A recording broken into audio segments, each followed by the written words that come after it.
Library Krishna, the Supreme Personality of Godhead Introduction Krishna Krishna Krishna Krishna Krishna Krishna Krishna He Krishna Krishna Krishna Krishna Krishna Krishna Krishna He Krishna Krishna Krishna Krishna Krishna Krishna Raksamam Krishna Krishna Krishna Krishna Krishna Krishna Pahimam Rama Raghava Rama Raghava Rama Raghava Raksamam Krishna Kesava Krishna Kesava Krishna Kesava Pahimam Chaitanya Charitamrita, Madhya 7.96. While attempting to write this book, Krishna, let me first offer my respectful obeisances unto my spiritual master, Om Visnapada 108 Sri Śrīmad-Bhaktivedanta Sarasvati Goswami Maharaja Prabhupada.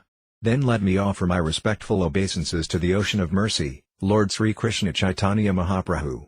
He is the Supreme Personality of Godhead, Krishna himself, appearing in the role of a devotee just to distribute the highest principles of devotional service. Lord Chaitanya began his preaching from the country known as Gaudadesa, West Bengal. And as I belong to the Madhva Gaudiya Sampradaya, I must therefore offer my respectful obeisances to the disciplic succession of that name. This Madhva Gaudiya Sampradaya is also known as the Brahma Sampradaya because the disciplic succession originally began from Brahma. Brahma instructed the sage Narada, Narada instructed Vyāsadeva, and Vyāsadeva instructed Madhva Muni, or Madhvācārya. Śrīmad-Bhāgavatam Puri, the originator of the Madhva Gaudiya Sampradaya, was a sannyasi, renunciant, who belonged to the Madhvācārya disciplic succession. He had many renowned disciples, such as Nityananda Prabhu, Advaita Prabhu, and Isvarapuri. Isvarapuri happened to be the spiritual master of Lord Chaitanya Mahaprabhu. So let us offer our respectful obeisances to Isvarapuri, Nityananda Prabhu, Sri Advaita-Ācārya Prabhu, Srivasa Pandita, and Sri Gadadhara Pandita. Next, let us offer our respectful obeisances to Svarupa Damodara, who acted as the private secretary to Lord Chaitanya Mahaprabhu, and let us offer our respectful obeisances to Sri Vyāsadeva Datta and the constant attendant of Lord Chaitanya, Sri Govinda, and the constant friend of Lord Chaitanya, Mukunda, and also to Murari Gupta. And let us offer our respectful obeisances to the 6 Goswamis of Vrindavana, Sri Rupa Goswami, Sri Sanatana Goswami, Sri Raghunatha Bhatta Goswami, Sri Gopala Bhatta Goswami, Sri Yiva Goswami and Sri Raghunatha Dasa Goswami. Krishna himself has explained in the Bhagavad Gita that he is the Supreme Personality of Godhead, and that whenever there are discrepancies in the regulative principles of man's religious life and a prominence of religious activities, he appears on this earthly planet. In other words, when Lord Sri Krishna appeared, there was a necessity of minimizing the load of sinful activities accumulated on this planet, or in this universe. For affairs of the material creation, Lord Mahavishnu, the plenary portion of Krishna, is in charge. Thus, when the Lord descends, the incarnation emanates from Vishnu. Mahavishnu is the original cause of the material creation, and from him Garbhodakasaya Vishnu expands, and then Kshirodakasaya Vishnu. Generally, all the incarnations appearing within this material universe are plenary expansions from Kshirodakasaya Vishnu. Therefore, the business of minimizing the overload of sinful activities on this earth does not belong to the Supreme Personality of Godhead, Krishna himself. But when Krishna appears, all the Vishnu expansions join with him. Krishna's different expansions, namely Narayana, the quadruple expansion of Vasudeva, Sankarsana, Pradyumna, and Aniruddha, as well as partial plenary expansions like Matsya, the incarnation of a fish, and the Yuga avatars, incarnations for the millennium, and the Manvantara avatars, incarnations associated with the reigns of the Manas, all combine together and appear with the body of Krishna, the Supreme Personality of Godhead. Krishna is the complete whole, and thus all plenary expansions and incarnations always live with him. Therefore when Krishna appeared, Lord Vishnu was with him. Krishna actually appears in order to demonstrate his Vrindavana pastimes and in this way attract the fortunate conditioned souls and invite them back home, back to Godhead. The killing of the demons in Vrindavana was carried out only by the Vishnu portion of Krishna. The Lord's abode is described in the Bhagavad Gita, 8th chapter, 20th verse, where it is stated that there is another, eternal nature, the spiritual sky, which is transcendental to this manifested and non-manifested matter. The manifested world can be seen in the form of many stars and planetary systems, such as the sun and moon, but beyond this there is a non-manifested portion, which is not approachable by anyone in this body. And beyond that non-manifested matter is the spiritual kingdom.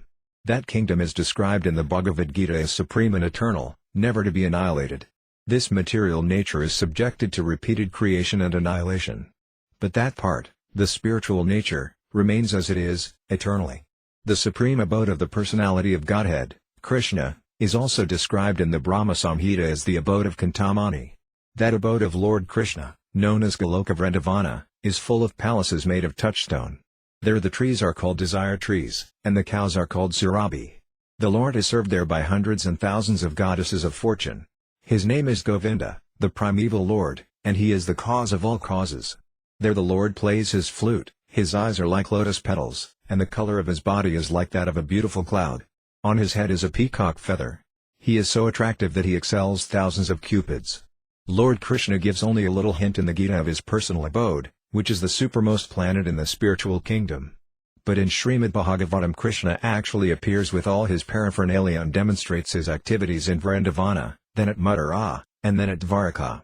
The subject matter of this book will gradually reveal all these activities. The family in which Krishna appeared is called the Yadu dynasty. This Yadu dynasty belongs to the family descending from Soma, the god in the moon planet. There are two different Kshatriya families of the royal order, one descending from the king of the moon planet and the other descending from the king of the sun planet. When the Supreme Personality of Godhead appears, he generally appears in a Kshatriya family because he has to establish religious principles, or the life of righteousness. The Kshatriya family is the protector of the human race, according to the Vedic system. When the Supreme Personality of Godhead appeared as Lord Ramacandra, he appeared in the family descending from the sun god, known as the Raghuvamsa, and when he appeared as Lord Krishna, he did so in the family known as the Yaduvamsa. There is a long list of the kings of the Yaduvamsa in the 9th Canto, 24th chapter, of Śrīmad-Bhāgavatam. All of them were great, powerful kings. Krishna's father's name was Vyāsadeva, son of Shurasanya, descending from the Yadu dynasty. Actually, the Supreme Personality of Godhead does not belong to any dynasty of this material world, but the family in which the Supreme Personality of Godhead appears becomes famous, by his grace. For example, sandalwood is produced in the states of Malaya. Sandalwood has its own qualifications apart from Malaya, but because accidentally this wood is mainly produced in the states of Malaya, it is known as Malayan sandalwood. Similarly, Krishna, the Supreme Personality of Godhead, belongs to everyone, but just as the sun rises from the east, although there are other directions from which it could rise, so by his own choice the Lord appears in a particular family, and that family becomes famous. As explained above, when Krishna appears, all his plenary expansions appear with him. Krishna appeared along with Balarama, Baladeva, who is known as his elder brother.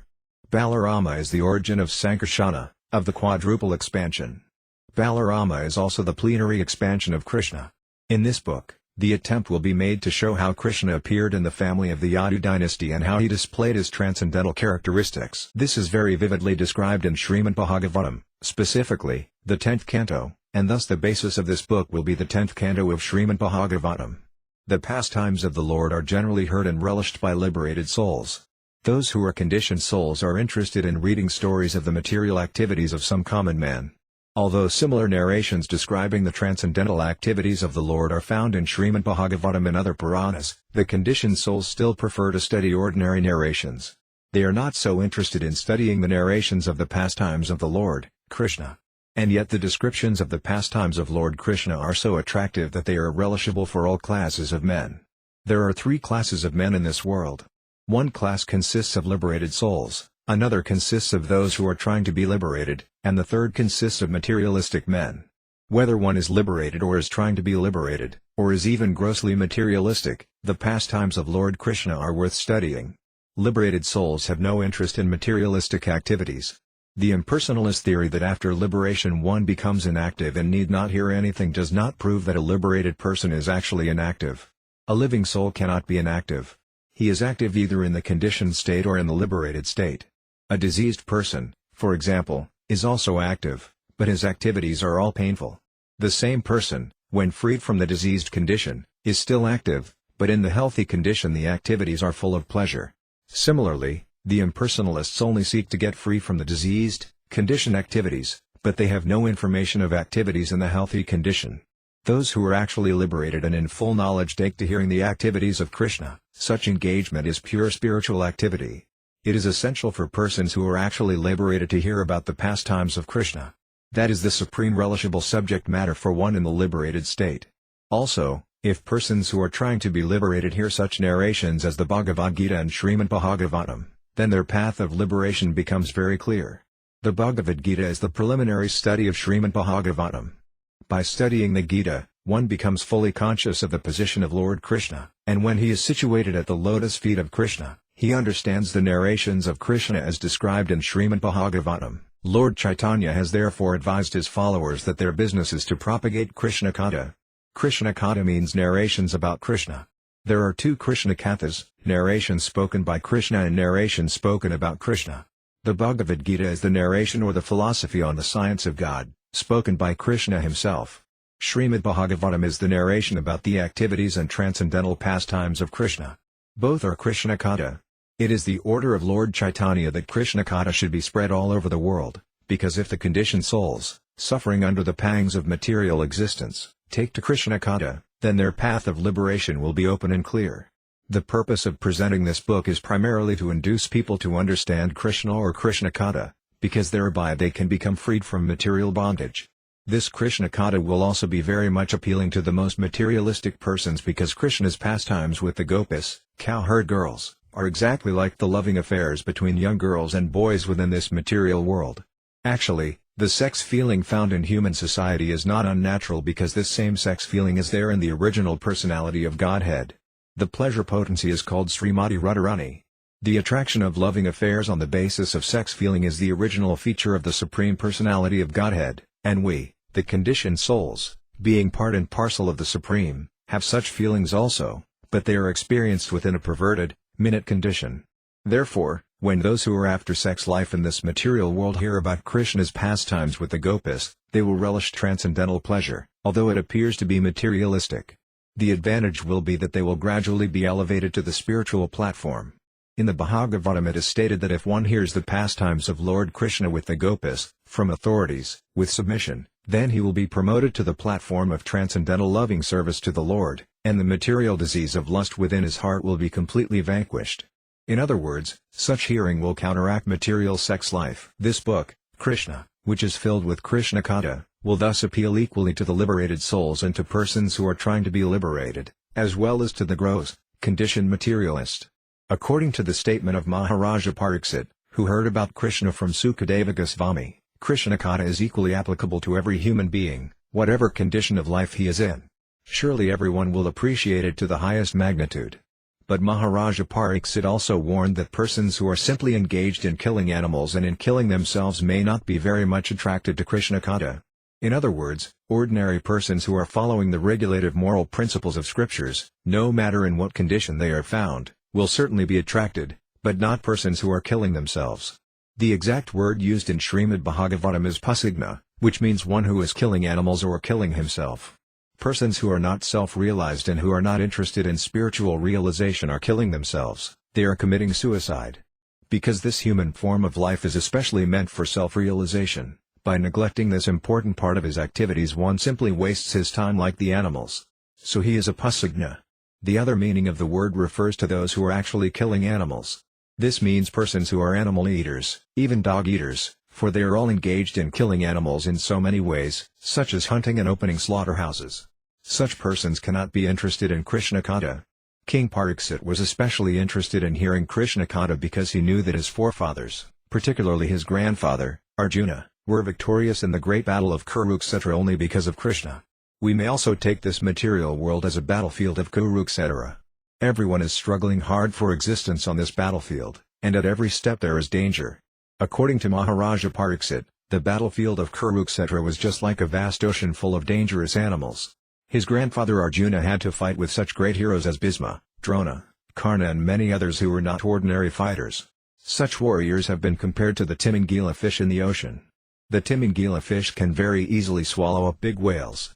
The great fighters on the battlefield of Kṛṣṇa could swallow many Arjunas very easily, but simply due to Krishna's mercy, Arjuna was able to kill all of them, just as one can cross with no exertion over the little bit of water contained in the hoofprint of a calf, so Arjuna, by the grace of Krishna, was able to very easily jump over the ocean of the battle of Kṛṣṇa. Maharaja Pariksit very much appreciated Krishna's activities for many other reasons. Not only was his grandfather saved by Krishna, but he himself also was saved by Krishna.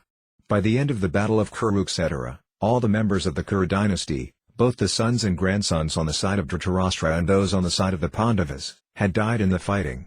Except the 5 Pandava brothers, everyone died on the battlefield of Kurukshetra. Maharaja Pariksit was at that time within the womb of his mother. His father, Abhimanyu, the son of Arjuna, also died on the battlefield of Kurukshetra, and so Maharaja Pariksit was a posthumous child. When he was in the womb of his mother, a Brahmastra weapon was released by Asvathama to kill the child. When Pariksit Maharaja's mother, Uttara, approached Krishna, seeing the danger of abortion, entered her womb as the supersoul and saved Maharaja Pariksit. Maharaja Pariksit's other name is Vishnu Radha because he was saved by Lord Vishnu himself while still within the womb. Thus everyone, in any condition of life, should be interested in hearing about Krishna and his activities because he is the Supreme Absolute Truth, the Personality of Godhead. He is all-pervading, inside he is living within everyone's heart, and outside he is living as his universal form. And yet, as described in the Bhagavad Gita, he appears as he is in the human society just to invite everyone to his transcendental abode, back home, back to Godhead. Everyone should be interested in knowing about Krishna, and this book is presented with this purpose, that people may know about Krishna and be perfectly benefited in this human form of life. In the 9th Canto of Śrīmad-Bhāgavatam, Sri Baladeva is described as the son of Rohini, a wife of Vasudeva. Vasudeva, the father of Krishna, had 16 wives, and one of them was Rohini, the mother of Baladeva. But Baladeva is also described as the son of Devaki, so how could he be the son of both Devaki and Rohini? This was one of the questions put by Maharaja Pariksit to Sukadeva Goswami, and it will be answered in due course. Maharaja Pariksit also asked Sukadeva Goswami why Sri Krishna, just after his appearance as the son of Vasudeva, was immediately carried to the house of Nanda Maharaja in Vrindavana, Gokula. He also wanted to know what the activities of Lord Krishna were while he was in Vrindavana and while he was in Mathura. Besides that, he was especially inquisitive to know why Krishna killed his maternal uncle, Kamsa. Kamsa, being the brother of his mother, was a very intimate superior to Krishna, so how was it that he killed Kamsa? Also, Maharaja Pariksit asked how many years Lord Krishna remained in human society, how many years he reigned over the kingdom of Dvaraka, and how many wives he accepted there. A Kshatriya king is generally accustomed to accept more than one wife. Therefore Maharaja Pariksit also inquired about his number of wives. The subject matter of this book is Sukadeva Goswami's answering of these and other questions asked by Maharaja Pariksit. The position of Maharaja Pariksit and Sukadeva Goswami is unique. Maharaja Pariksit is the right person to hear about the transcendental pastimes of Krishna, and Sukadeva Goswami is the right person to describe them. If such a fortunate combination is made possible, then Krishna Katha immediately becomes revealed, and people may benefit to the highest possible degree from such a conversation. This narration was presented by Sukadeva Goswami when Maharaja Pariksit was prepared to give up his body, fasting on the bank of the Ganges. In order to assure Sukadeva Goswami that by hearing Krishna Katha he would not feel tired, Maharaja Pariksit expressed himself very frankly, "Hunger and thirst may give trouble to ordinary persons or to me, but the topics of Krishna are so nice that one can continue to hear them without feeling tired because such hearing situates one in the transcendental position." It is understood that one must be very fortunate to hear Krishna Katha as seriously as Maharaja Pariksit did. He was especially intent on the subject matter because he was expecting death at any moment. Every one of us should be conscious of death at every moment. This life is not at all assured, at any time one can die. It does not matter whether one is a young man or an old man. So before death takes place, we must be fully Krishna conscious. At the point of his death, King Pariksit was hearing Śrīmad-Bhāgavatam from Sukadeva Goswami. When King Pariksit expressed his untiring desire to hear about Krishna, Sukadeva Goswami was very much pleased.